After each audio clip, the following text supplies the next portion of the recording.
Ano kaya yon? Miss Carl, may malaking pasabog kina Kim at Paulo ngayong Pebrero. Fans, so excited na.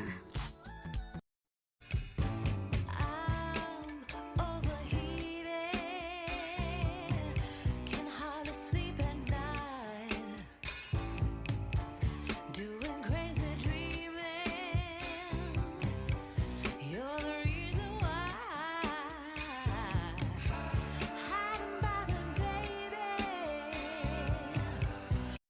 Tila kaabang-abang ang naging post kamakailan ni Miss Carl de la Merced sa kanyang SOCMED account. Ayon pa nga sa naging post, save the date, 02/01/26. If you know, you know. Nagad-agad namang pinagkaguluhan sa mundo ng online world na tila may malaking ang pasabog si Miss Carl sa Kimpao.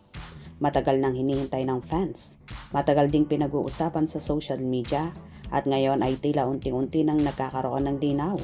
Sa wakas isang pasabog na revelasyon ang ibinato ni Miss Carl na agad nagpainit sa mundo ng showbiz. May big date na paparating para kina Kim Chiu at Paolo Abilino. Isang simpleng pahayag na sapat na para magliyab ang espekulasyon. Kasal na ba ito o isang bagong proyekto na naman na tiyak na yayanig sa industriya? Sa loob ng ilang linggo, halos araw-araw ay laman ng usapan ang Kim Pao tandem mula sa mga viral videos, event, appearances, hanggang sa mga tinginan at kilos na hindi nakaligtas sa mapanuring mata ng fans. Ramdam ng marami na may something big na paparating, ngunit walang malinaw na kumpirmasyon hanggang sa dumating ang pahayag ni Miss Carl na tila nagsilbing mitsa sa matagal nang nag-aalab na usapan. Hindi man detalyado ang pagkakalahad, malinaw ang mensahe, may malaking araw na dapat abangan. Sa ilang salita, nailapag ni Miss Carl ang idea ng isang big date na may direktang kinalaman kina Kim at Paolo. Agad itong pinulot ng fans, content creators at entertainment pages na kanya-kanyang hula at interpretasyon. May mga naniniwalang ito na ang matagal nang hinihintay ng kumpirmasyon ng isang personal na milestone. Mayroon ding mas maingat na nagsasabing maaaring isang bagong teleserye o pelikula o special project ang tinutukoy.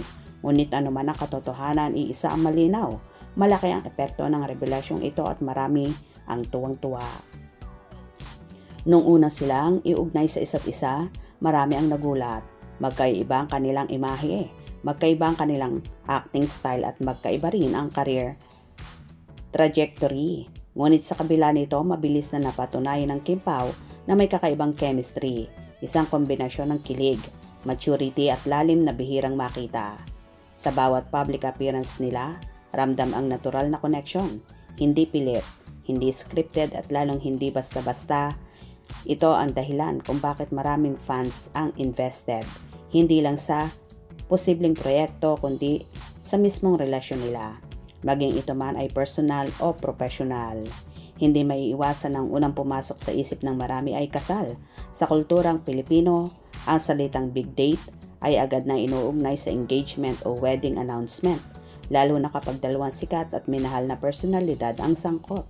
May ilang netizen ang nagbalik tanaw sa mga nakaraang linggo, ang mga makahulugang pahayag, ang mga tingin ng puno ng lambing at tila mas tahimik, ngunit mas matatag na presensya nila sa isa't isa. Para sa mga naniniwala sa ideyang ito, ang revelasyon ni Miss Carl ay parang kumpirmasyon ng matagal ng hinala. Ngunit hanggang ngayon walang direktibang pahayag mula kina Kim at Paolo, walang singsing na inilantad, walang opisyal na anunsyo. Kaya para sa iba, mas mainam pa ring manatiling maingat at huwag pangunahan ang kwento. Sa kabilang banda, maraming industry insiders at mas practical na fans ang naniniwalang mas malaki ang posibilidad na isang bagong serye o proyekto ang tinutukoy. Sa panahon ngayon, bihira na ang mga big reveal na personal agad, mas madalas. Ito ay may kinalaman sa trabaho.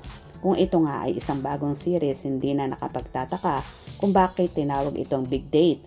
Ang kombinasyon ni Kim Chiu at Paolo Abilino sa isang major project ay sapat na para ituring itong malaking kaganapan sa television o streaming platforms.